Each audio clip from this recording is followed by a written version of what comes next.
Buenos días, mis queridos hermanos, que la paz de nuestro Dios nos acompañe en este precioso día. Eh, Hoy, mis queridos hermanos, vamos a seguir con la línea de las reflexiones que empezamos. Quiero recordaros en esta reflexión también que cometí un error y empecé con la última reflexión, que es la antepenúltima. Así que después de esta reflexión, en realidad tenéis que ir a aquella, ¿verdad? Para que podamos entender la línea la línea de entendimiento que nuestro Dios quiso transmitirnos, ¿verdad? Por lo tanto, esta es la segunda de la serie y la que fue la antepenúltima sería la tercera. Yo empecé al revés, me equivoqué, una vez más os pido perdón. Porque en realidad el interés que tengo, y es el único interés, es que todos entendamos bien el Evangelio, ¿verdad? Bueno, mis queridos hermanos, en esta reflexión no va a ser menos que en todas las demás. Es una reflexión compleja y cuesta comprender, ¿verdad? Como os lo dije, todas estas reflexiones fueron escritas antes de que la sierva del Señor pase al descanso, y creo que nuestro Dios quiso dejarnos patente su perspectiva para que podamos entender claramente qué es lo que pasó en el cielo, el misterio de la piedad hasta donde nos fue revelado, ¿verdad? Y que tengamos una imagen clara, ¿verdad?, de qué es lo que ha pasado, qué es lo que está pasando y cuál es la resolución de nuestro Dios. La reflexión de hoy está titulada Alegría inexpresable y vamos a tratar de entender qué es lo que nos quiere transmitir nuestro Dios de nuevo, ¿verdad?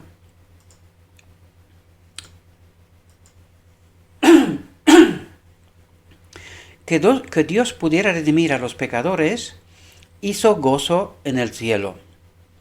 La tierra y el hombre serán restaurados. El Cordero inmolado desde la fundación del mundo. Quiero recalcar esto y tenemos que entender esto de una vez por todas, mis queridos hermanos, porque no entendemos detalles del plan de salvación, ¿verdad? Y esto nos ha llevado a donde estamos, a este mal entendimiento, ¿verdad?, del Evangelio, porque hay ciertos detalles, ¿verdad? Ayer compartía un texto también en el grupo que pronto lo trataremos también, para que podamos entender cuestiones que se nos han escapado, ¿verdad? Pero que, como dije, esta última generación tiene que tener clara la perspectiva de Dios, ¿verdad?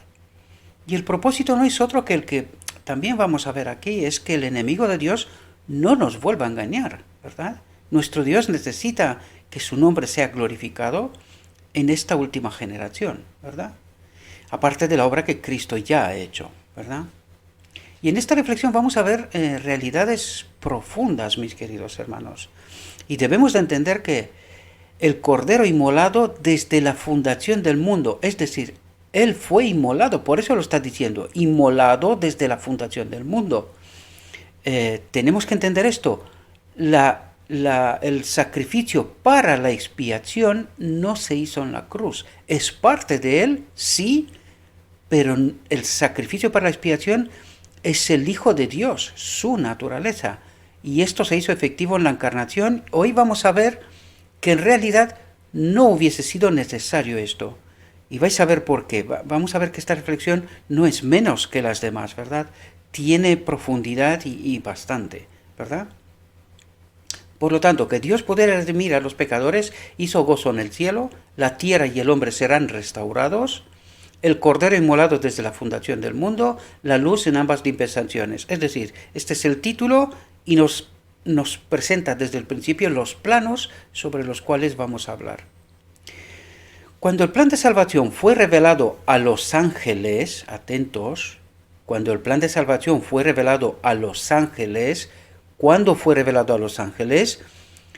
Cuando se hizo el pacto entre el Padre y el Hijo, ¿verdad? Y es ahí donde se le revela a los ángeles el plan de salvación por el pecado, ¿verdad? Por si aparece. Ya apareció porque en el momento que se le revela a los ángeles, en realidad el Lucifer se reveló y una parte de los ángeles. Por esto se revela el plan de la salvación a los ángeles con el deseo de convencerles que las acusaciones del enemigo de Dios no son verdad, ¿verdad? Por lo tanto, cuando el plan de salvación fue revelado a los ángeles, la alegría inexpresable, llenó el cielo. La gloria y la bendición de un mundo redimido superó incluso la angustia del príncipe de la vida. Y aquí nos dice la angustia del príncipe de la vida. No habla de la muerte, porque la muerte de Cristo fue la muerte de un ser humano, que vino a demostrar algo que vamos a ver también en esta reflexión, ¿verdad? Sino que el sacrificio fue antes, ¿verdad? En la encarnación en realidad. A través de las cortes celestiales resonó la primera estrofa de esa canción que los ángeles cantaron sobre las colinas de Belén. Gloria a Dios en las alturas y en la tierra paz, buena voluntad para con los hombres. Y la pareja perdida en el jardín del Edén, de pie como criminales ante el justo juez, esperando la sentencia que su transgresión merecía y que en realidad fue la expectativa de los ángeles, ¿verdad? Hasta que se les comunicó el plan, ¿verdad? Pues esa era la perspectiva. Recordad que es la primera, la que hicimos, ahí se revela cuál era la expectativa de los ángeles, ¿verdad? La desaparición del hombre, la condenación, ¿verdad? Pero sin embargo, cuando se le presenta el plan de salvación, que es lo que nos está diciendo aquí, la alegría inexpresable inunda, ¿verdad?, el cielo. Por lo tanto, la pareja perdida en el jardín del Edén, de pie como criminales ante el justo juez, esperando la sentencia que su transgresión merecía, escuchó las primeras notas de la promesa divina.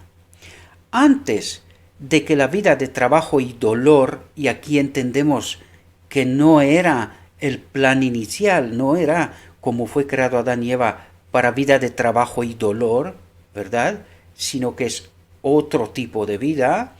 ¿Cómo será? Lo veremos en el cielo, ¿verdad? Que el pecado había traído sobre ellos, por lo tanto, antes del pecado no había una vida de trabajo y dolor tal como la entendemos hoy.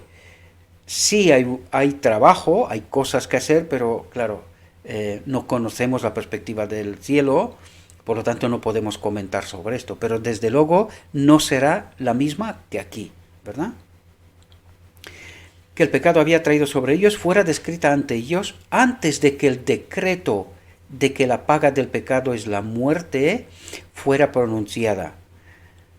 Y aquí entendemos que la paga del pecado es la muerte, muerte definitiva, ¿verdad? Nosotros hablamos en el plano primera muerte, segunda muerte, pero es que la muerte es solamente una, definitiva, la que experimentó Cristo en la encarnación en realidad, ¿verdad?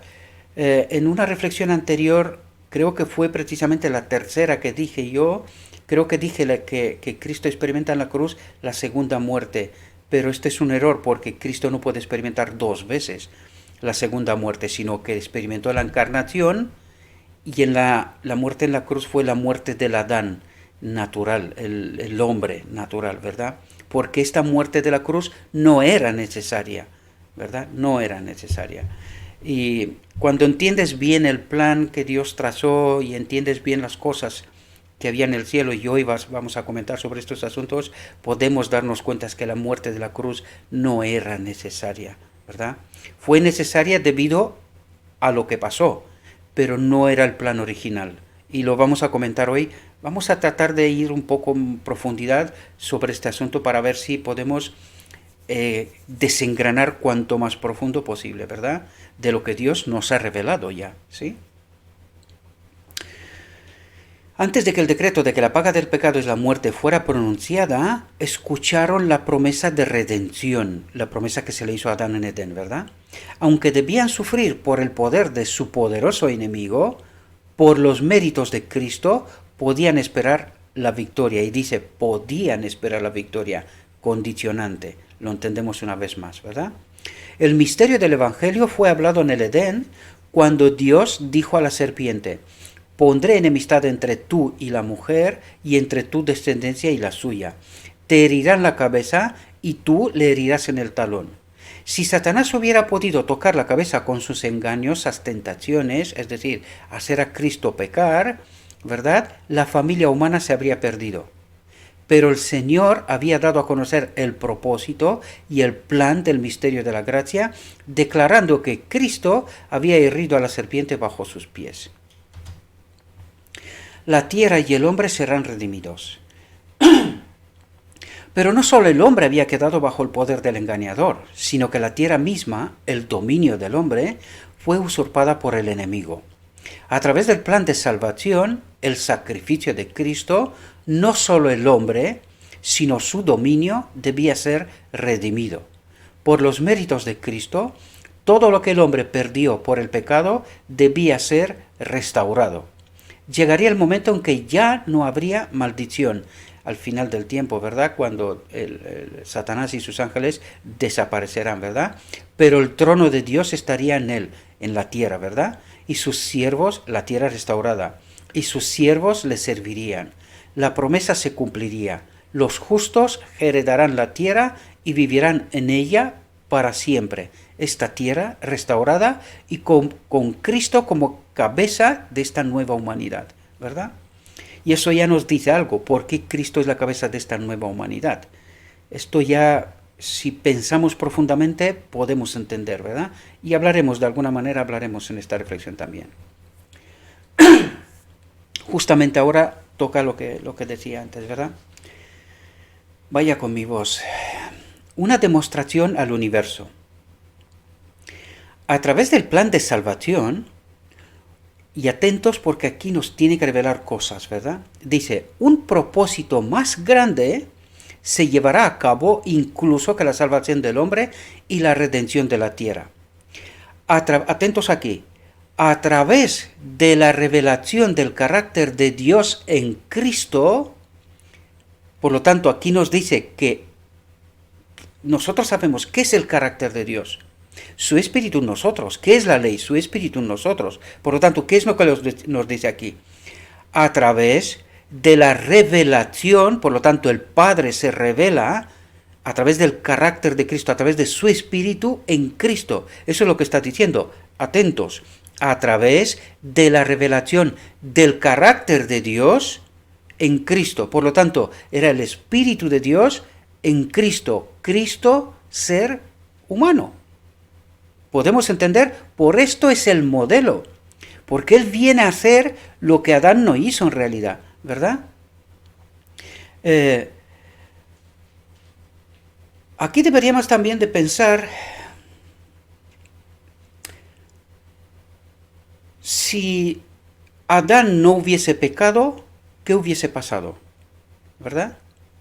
Porque nosotros damos por hecho de que Adán tenía que pecar, ¿verdad? Nosotros estamos en esta realidad y pensamos la perspectiva de esta realidad. Pero es que Adán no fue creado para pecar. Y aquí tenemos una demostración.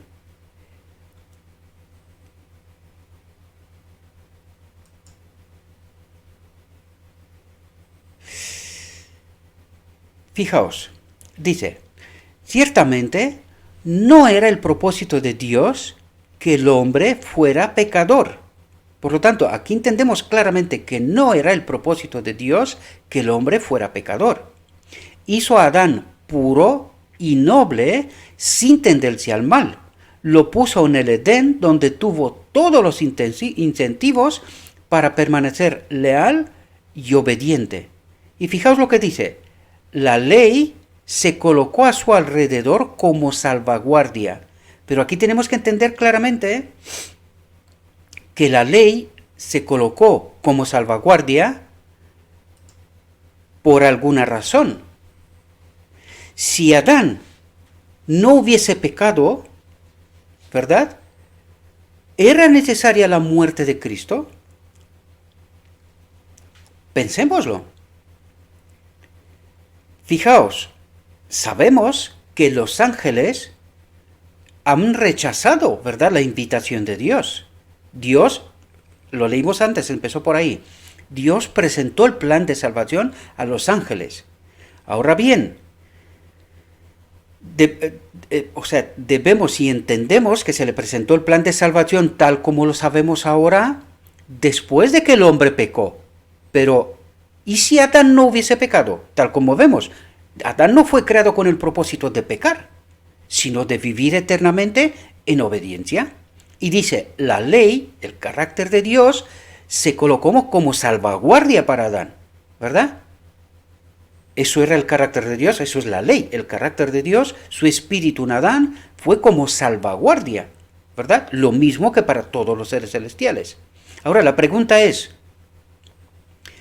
si Adán no peca, ¿es necesaria la muerte de Cristo? Tenemos que darnos cuenta, y vamos a tratar de entrar en este plano celestial. ¿Cuál era la expectativa del cielo? Lo vimos en las otras reflexiones que ya las tenemos, o sea, ya hemos tratado de entender sobre ellas. El cielo, cuando Adán pecó, se declaró luto. Lo vimos en la reflexión anterior, ¿verdad? Dejaron de alabar a Dios, dejaron de cantar, o sea, fue día de luto. ¿Por qué?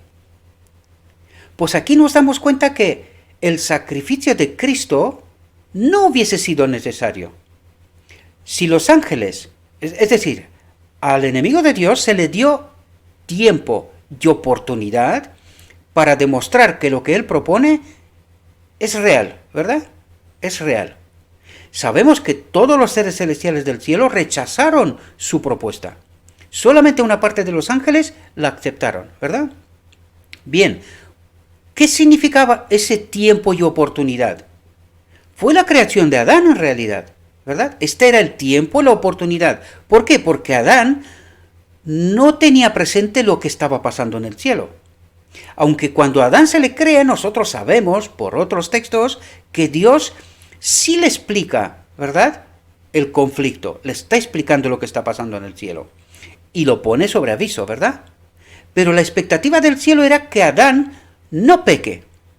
Bien, si Adán no hubiese pecado, tenía más oportunidad, porque esa era la oportunidad del enemigo de Dios, de demostrar. Delante de Adán, Adán tenía que elegir cuál plan se le parecía mejor.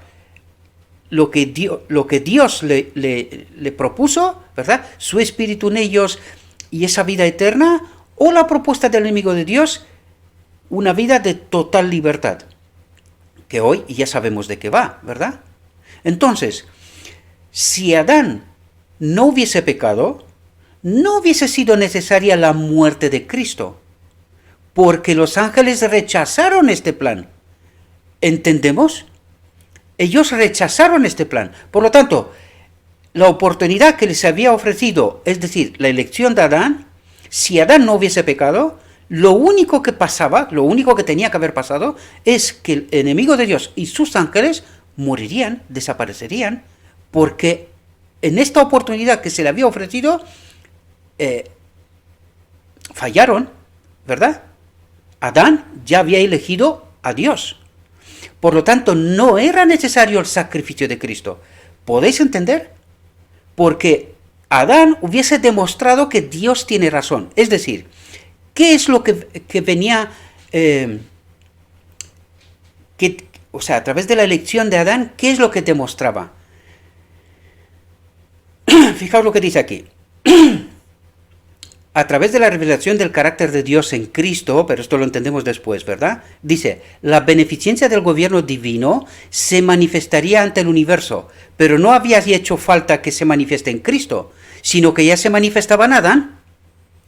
¿Entendéis? Es decir, la misma elección de Adán demostraría que el carácter de Dios en ellos es buena, que esta es la buena elección, ¿verdad? Eso no es fácil de explicar y tengo la cabeza que me estalla, os lo digo otra vez, ¿verdad? Porque, fijaos, dice, la naturaleza y el resultado de pecado puestos en claro, y la perpetuidad de la ley plenamente demostrada. Pero esta demostración tenía que haberse hecho en Adán, no en Cristo, porque por eso en el cielo se declaró luto. Cuando Adán pecó, aquí sí que tenía que morir Cristo. Era absolutamente necesario que muera. Y por eso entendemos que en la encarnación es el sacrificio expiatorio. Adán viene después, toma sobre sí esta responsabilidad que tenía que haber sido puesta, o que fue puesta sobre Adán y falló. Pues en esta ocasión viene Cristo y viene a demostrar lo que tenía que haber demostrado Adán, el carácter de Dios. ¿Entendéis la profundidad? Es decir, cuando Adán toma la decisión errada de pecar, firma la sentencia de muerte sobre Cristo en realidad. Ahí sí entendemos que entra el plan B de este plan de salvación con el pecado, ¿verdad? De otra manera, sobreentendemos, que si el enemigo de Dios y sus ángeles se hubiesen arrepentido, por eso nosotros entendemos que tuvieron más, con la elección errada de Adán, tuvieron más tiempo hasta la cruz, ¿verdad? Pero si se hubiese arrepentido antes, de algún modo tenía que haber ocurrido algo en el plan original, que no sabemos qué es, podemos especular, pero no vamos hasta allí, ¿verdad? Pero está claro que con la elección errada de Adán, firma la sentencia de muerte a Cristo, ¿verdad? Ahí sí que entra el plan B, Cristo tiene que venir, sustituir a Adán, demostrar el carácter de Dios, lo que tenía que haber hecho Adán, elegir bien en esta ocasión, y es ahí como podemos darnos cuenta qué es lo que está pasando en la cruz, ¿verdad? Por eso Cristo dice, antes de la cruz, he revelado tu carácter, he glorificado tu carácter, Padre. Es decir, había terminado la obra de Adán de sustituto, ¿y qué es lo que pasa en la cruz? Pues el enemigo de Dios, en su deseo de demostrar que el hombre no puede guardar la ley de Dios, es decir, hacerle a Cristo pecar, lo mata. Eso es lo que hace, va hasta el último momento, lo mata, ¿verdad? Por haber si en este último instante decide no morir y pecar, ¿verdad? Y de esta manera demostrarse que el enemigo de Dios tenía razón. Espero que podáis entender lo que trato de trasladaros, mis queridos hermanos, porque, claro, cuando no entendemos bien estos acontecimientos, no vayamos en profundidad, ¿verdad? Damos por hecho como que Adán tuviera que pecar, pero no sé si nos damos cuenta que en el momento que nosotros damos por hecho que Adán fue creado para que peque y para que todo este plan se lleve a cabo, ¿cómo queda el carácter de Dios? Pues no es precisamente esta la obra de Cristo, para demostrar el carácter de Dios, para glorificar a Dios. Y cuando nosotros decimos que no, que Adán tenía que pecar para que todo este plan vaya adelante tal como lo conocemos, pero esta es la variante B. El plan original no era este, entendemos. ¿Qué hubiese pasado si Adán no peca? ¿Podemos darnos cuenta? Tenemos que entender más profundamente, mis queridos hermanos. Y es así como nos revela que estamos errados, porque la expiación no se hizo en la cruz, es parte de ella, sí, es parte, es decir, lo hemos dicho claramente, él tenía que obedecer hasta la muerte, ¿verdad? Pero no era obligatorio demostrar el carácter de Dios y morir. No era, él soporta las consecuencias del pecado en lugar de Adán, sí, pero él vino en realidad a demostrar el carácter de Dios, ¿verdad? ¿Y cómo lo demuestra? Pues hasta la muerte. Sabemos que de aquí nadie sale vivo. Esto es el propósito del enemigo de Dios, que de aquí no salga nadie vivo. Por lo tanto, él sabía que tendría que morir. Lo sabía de antemano, ¿verdad? Que el enemigo de Dios haría todo lo posible para que él peque. Espero que podáis entender, espero que podáis reflexionar todavía vosotros más sobre este asunto y que podamos entender, porque incluso el texto a partir de este momento viene a decirnos cosas. Y claro, si no entiendes lo que ha pasado hasta este momento de la cruz, quedas confundido, ¿verdad? Y si la cruz, es decir, es parte de la expiación, pero no es el sacrificio expiatorio, porque lo dijimos una vez más, y lo vuelvo a decir una vez más, la cruz no murió Dios. ¿Entendéis? Tenía que ser Dios el que hace esta expiación, y no necesariamente por el pecado de Adán. El pecado de Adán es porque Adán eligió mal, pero si no hubiese elegido mal, ¿qué hubiese pasado? Y ahora entendemos que como los ángeles rechazaron la invitación de Dios, ¿verdad? pues Cristo en realidad no debería de haber muerto, porque los ángeles ya eligieron que no quieren. Por lo tanto, Cristo no tenía que morir. Este sacrificio no era necesario, ¿verdad? Pero como ocurrió desgraciadamente, como ocurrió, pues luego conocemos toda la historia tal como la conocemos. Pero estamos confundidos cuando damos por hecho que el sacrificio de expiación se hizo en la cruz. Porque no es así. Alguien nos quiere hacer creer sus teorías, pero que la auténtica realidad no es esta. Y los textos vienen una y otra vez para ayudarnos a entender que el Cordero fue inmolado desde el principio, ¿verdad? El Cordero de Dios, y fue el Padre el que lo ofreció. Por lo tanto, en la cruz pasa otra cosa, ya lo explicamos, no vuelvo sobre ello, ¿verdad? Por lo tanto, a través de la revelación del carácter de Dios en Cristo en este plan B, ¿verdad?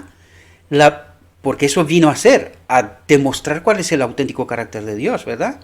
La beneficencia del gobierno divino se manifestaría ante el universo, por lo tanto entendemos que el conflicto es universal. Adán es una tercera parte en este conflicto, ¿verdad? Una víctima inocente, ¿verdad? La beneficencia del gobierno divino se manifestaría ante el universo. La acusación de Satanás refutada, eso tenía que haberlo hecho Adán si no hubiese pecado.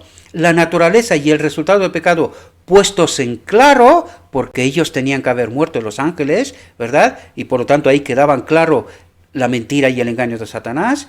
Y la perpetuidad de la ley plenamente demostrada. Es decir, con la elección de Adán hubiese quedado demostrada, desgraciadamente eligió mal y tuvo que hacerlo Cristo en su lugar, ¿verdad? Satanás había declarado que la ley de Dios era defectuosa y que el bien del universo exigía un cambio en su requisito. Y fijaos cuál era el propósito del enemigo de Dios. Fijaos, dice, al atacar la ley, al espíritu en ellos, que esto es la ley, entendemos ahora, pensó en derrocar la autoridad de su autor, del Padre, de Dios. ¿Entendéis dónde iba? Y ganar para sí mismo la lealtad suprema, es decir, colocarse él en lugar de Dios. ¿Entendéis el propósito que tenía? Pero a través del plan de salvación, los preceptos de la ley debían demostrarse perfectos e inmutables, para que al fin solo la gloria y el amor se elevaran a Dios en todo el universo, atribuyendo gloria y honor y alabanza a aquel que está sentado en el trono y al Cordero por siempre y para siempre. Por lo tanto, entendemos que es vindicar a Dios en realidad. La resolución del conflicto universal es la demostración de que el carácter de Dios, la ley de Dios, es buena, su espíritu en nosotros es lo mejor, ¿verdad? De eso se trata al fin de cabo. Y entendemos que lo que pasó en la tierra, porque ahora nos presenta la perspectiva desde la realidad, desde la elección de Adán, ¿verdad? Porque esta fue el verdicto definitorio que hizo que se ponga en aplicación el plan B, ¿verdad? Pero que no hubiese sido necesario, ¿verdad? Este plan B, si Adán hubiese elegido bien, ¿verdad?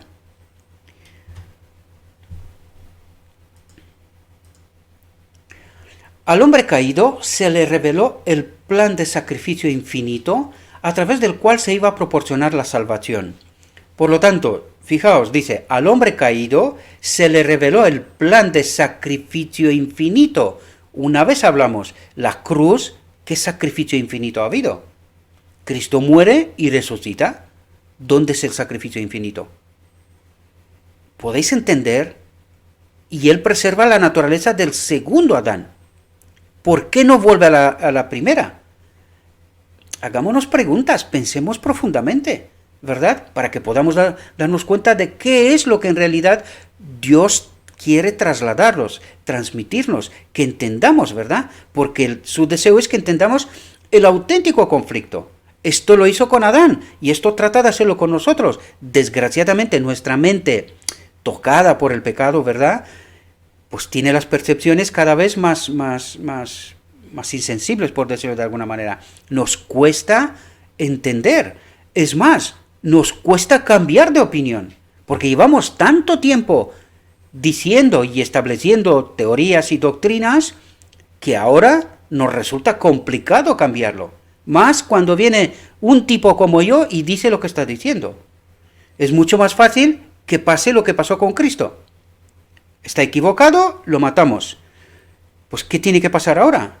Más de lo mismo, ¿verdad? ¿Y de quién es esta obra? Pues ya entendemos quién es el engañador y qué es lo que está tratando de hacer, ¿verdad? Nada más que la muerte del querido Hijo de Dios podía expiar el pecado del hombre. Y entendemos por qué fue el luto en el cielo. Porque con la elección de Adán, claro, le dio la sentencia de muerte al Hijo de Dios. Tuvo que morir. ¿Entendemos? Por eso dice, nada más que la muerte del querido Hijo de Dios podía expiar el pecado del hombre. Y Adán se maravilló de la bondad de Dios al proporcionar tal rescate para el pecador. Es decir, en este momento Adán le explica claramente qué está pasando. Adán entendió su condenación y estaba esperando morir, ¿verdad? Él cuando tomó la decisión de morir junto con Eva, él sabía lo que tenía que venir. Sin embargo, ahí le explica que el Hijo de Dios morirá en su lugar, vendrá aquí y hará la elección bien, glorificará el carácter de Dios, lo que tenía que haber hecho Adán en realidad. Por eso nos está hablando desde esta perspectiva, desde el plan B ya, ¿verdad?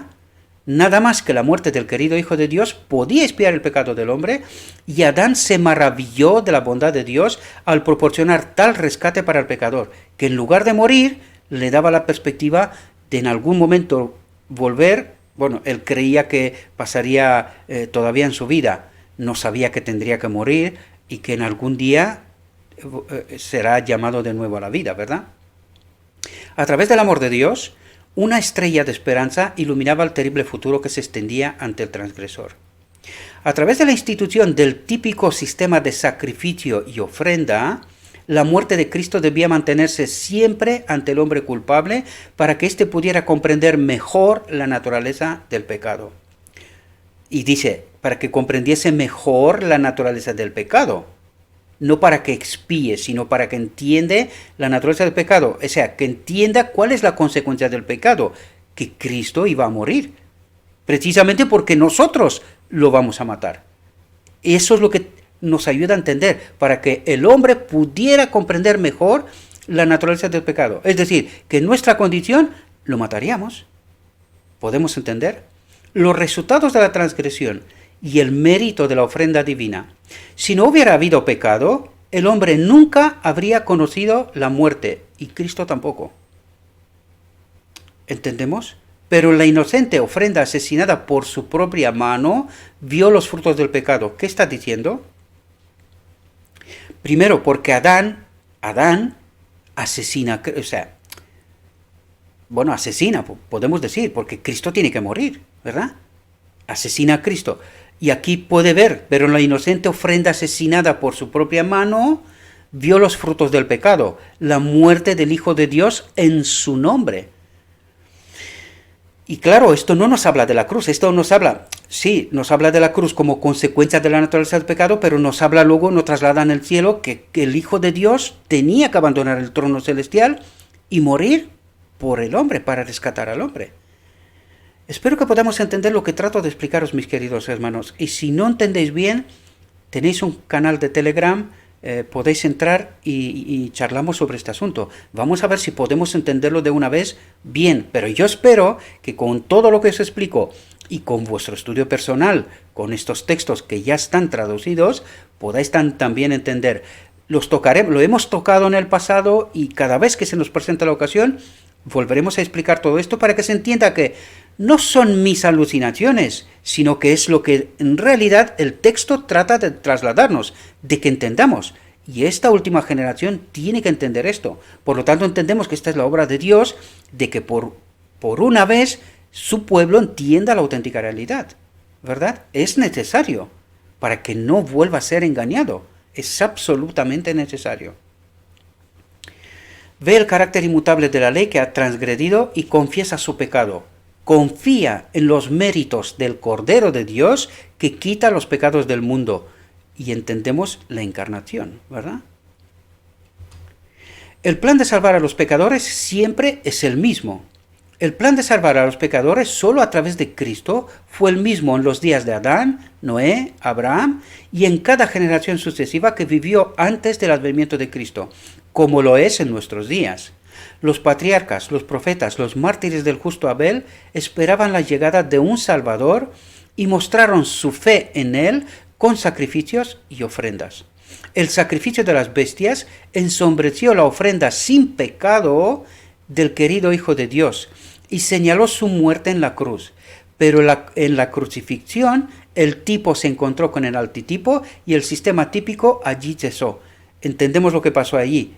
Tenía que demostrarse la naturaleza del pecado, ¿verdad? No nos dice de la expiación. La expiación, el sacrificio para la expiación ya se hizo en la encarnación, ¿verdad? Simplemente ahí veríamos las conclusiones de qué significa pecado, la naturaleza del pecado. Matamos al santo, ¿verdad? Eso es lo que trata de explicarnos.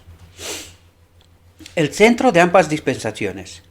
El Hijo de Dios es el centro del gran plan de redención que cubre todas las dispensaciones. Dice todas las dispensaciones. Antes de venir a la tierra, Antiguo Testamento, Nuevo Testamento, ¿verdad? Antes de la cruz, después de la cruz. Tenemos que entender muy bien todo esto. Él es el Cordero, fijaos que os lo dice otra vez, Él es el Cordero inmolado desde la fundación del mundo. Y cuando dice es inmolado en la fundación del mundo, ¿qué significa eso? ¿Dónde se hizo en realidad el sacrificio expiatorio? Pues entendemos que en el cielo. ¿Podemos entender? Eso es lo que trata de decirnos. Es el Redentor de los hijos e hijas caídos de Adán en todas las épocas de la prueba humana.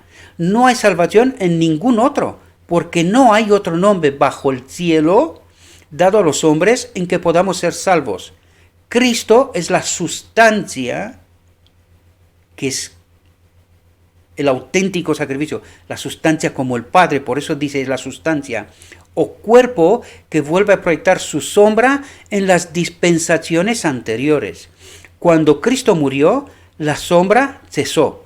A la muerte de Cristo, el sistema típico fue eliminado, pero la ley de Dios, cuya violación había hecho necesario el plan de salvación, fue magnificada y hecha honorable. Y eso vino a demostrar Cristo, que la ley es buena, que el Espíritu de Dios en nosotros es la ley del gobierno de Dios para siempre. De esta manera glorificó a Dios. Esta es la obra que Cristo vino a hecho. Como el segundo Adán, demostrar que el proyecto de Dios es el bueno, es el válido, ¿verdad? Eso vino a demostrar. Y con esta elección, pues salva también a Adán. Entendemos de la muerte de la eternidad. El sacrificio ya se había hecho con antelación para esto, ¿verdad? Simplemente con su vida aquí vuelve a elegir bien en lugar de Adán. De eso se trata, ¿verdad?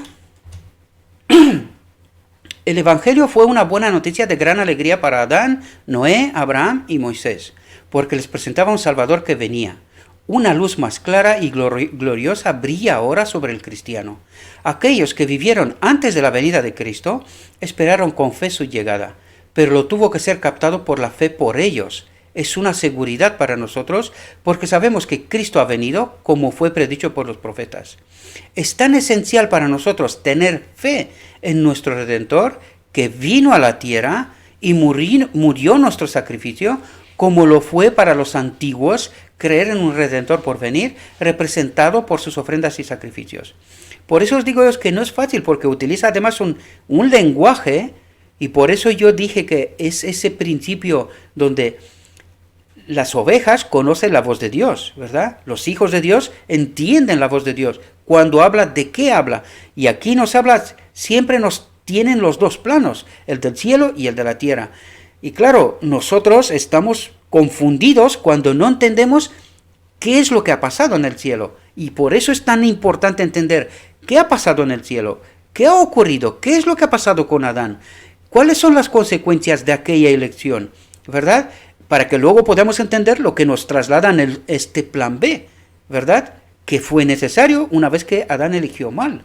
Pues alguien tenía que venir y elegir bien, ¿verdad? Y rescatar a Adán de esta condición. Una vez que Cristo demuestra que la ley es buena, lo que demuestra también es que la declaración del enemigo de Dios, que el hombre no puede guardar la ley, es falsa, y por lo tanto, siendo falsa, Adán es rescatado, ¿verdad? Al reparar Cristo este error, Adán queda exento de este error, ¿verdad? A través de Cristo, y sacrificio expiatorio siendo antes por el pecado de todos, por el pecado. Decimos pecado, sea donde sea. ¿Entendemos? Por eso este sacrificio es de todos, es el Cordero de Dios inmolado de la fundación del mundo. Tenemos que entender estos dos planos bien, porque si no, la confusión es tremenda, no logramos entender. Sé que os costará, a mí también, no tengo ningún problema con esto. ¿Tenemos dudas? Otra vez lo repito, tenemos el canal de Telegram, hagamos preguntas, buscamos textos y a ver si entendemos bien qué pasó en el cielo, qué pasó en la tierra, para que entendamos todo el cuadro bien completo, ¿verdad? Cambiar un trono por el sufrimiento y la muerte. Y aquí nos dice qué es lo que ha hecho Cristo en realidad. ¿Por qué es necesario que abandone el trono? ¿Verdad? ¿Y por qué lo abandona? Entendámoslo para siempre. Porque este ser que vuelve al cielo no es el mismo que vino del cielo. ¿Entendéis? Al convertirse en el sustituto del hombre, al soportar la maldición que debe caer sobre el hombre, Cristo se ha comprometido en nombre de la raza a mantener el sagrado y exaltado honor de la ley de su Padre. Por eso os he dicho, la obra es múltiple. Hay muchos planos que Cristo viene a demostrar con su muerte en el cielo, para que lo entendamos, con su encarnación y con su venida en la tierra. Vino a convencer a los hombres del pecado. Vino a convencer a los hombres del pecado, de las consecuencias, ¿verdad? Y podemos verlo con lo que hicimos en la cruz. Lo matamos, ¿verdad? ¿Qué es la transgresión de la ley? Y a través de la mediación divina les hizo volver a la obediencia de los mandamientos de Dios, porque nos volvió a reconectar con su espíritu, ¿verdad? Porque eso vino a hacer, a reconectar a Adán con el espíritu que perdió en Edén, ¿verdad? Dios ha entregado el mundo en manos de Cristo para que pueda vindicar completamente las demandas vinculantes de la ley y hacer manifiesta la santidad de cada principio. Y esta es la demostración de qué es lo que vino a hacer en la tierra, ¿verdad? Uno de otros planos, de estos múltiples planos que estamos hablando. Cristo fue el heredero designado por el Padre de todas las cosas, por quien también hizo los mundos. Él era el brillo de su gloria y la imagen expresa de su persona. Y él sostenía todas las cosas por la palabra de su poder. Ahora nos dice quién era Cristo antes, ¿verdad? Antes, para que podamos entender qué es lo que en qué plano nos traslada. Fijaos, le agradó, atentos, dice, poseía excelencia y grandeza divinas. Era igual que el Padre. Igual que el Padre, de la misma sustancia. Fijaos ahora, dice, le agradó al Padre que en él habitara toda la plenitud. Y Cristo no pensó que fuera un robo ser igual a Dios. Sin embargo, nos traslada a la tierra ahora, Jesús intercambió un trono de luz y gloria, dejó de ser Dios en sustancia igual que el Padre. Eso es lo que trata de explicarnos, ¿verdad? Sin embargo, Jesús intercambió un trono de luz y gloria que tenía con el Padre, dice que tenía con el Padre, ya no lo tiene, sin considerar que fuera algo deseable ser igual a Dios mientras el hombre estaba perdido en el pecado y la miseria. Vino del cielo a la tierra, vistió su divinidad con humanidad, vistió la divinidad del Padre con la humanidad. Eso trata de explicarnos, ¿verdad? Y llevó la maldición como garantía para la raza caída. No se vio obligado a hacerlo, pero eligió soportar los resultados de la transgresión del hombre para que éste pudiera escapar de la muerte eterna. Y él viene y se queda en la naturaleza de Adán. Él abandona el trono con todo lo que había, pero sabemos que al final del tiempo él será restaurado menos la naturaleza. Él permanecerá en la naturaleza de Adán para la eternidad, pero será restaurado como Rey de Reyes, ¿verdad? Porque es lo que era antes, ¿verdad? Lo único que no tendrá, porque este es el precio infinito su naturaleza de la misma sustancia que el Padre. No será Dios 100%, sino será divino humano, ¿verdad? Y esa es la naturaleza que preservará durante la eternidad. Sé que son cosas tremendamente complejas, difícilmente de entender, necesitas estudiar mucho, pero no pasa nada, tenemos el tiempo, debemos de ponernos a estudiar y a tratar de entender la auténtica realidad que Dios nos revela, porque si no, si nos permanecemos en nuestra realidad, ¿cómo explicamos estos textos? ¿Cómo los entendemos? Lo que trata de decirnos. ¿Entendéis? O sea, está claro que nos hemos desviado del auténtico entendimiento, porque este entendimiento ya lo tenían, ¿verdad? Ya lo teníamos. ¿Por qué hoy creemos distinto? Y eso también nos tendría que revelar que el enemigo de Dios nos ha engañado, poco a poco, pero nos ha llevado al error, al camino equivocado. Y eso también nos tendría que decir en qué peligro estamos, porque nosotros estamos esperando ser salvos.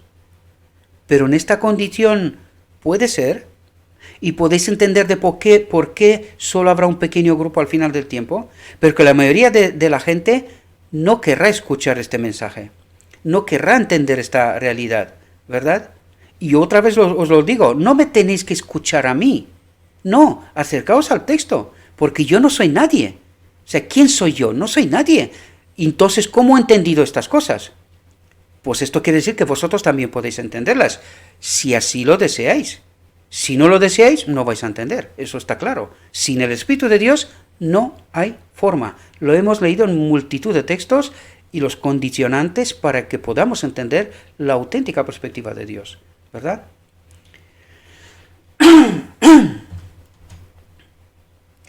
Bueno, mis queridos hermanos, espero que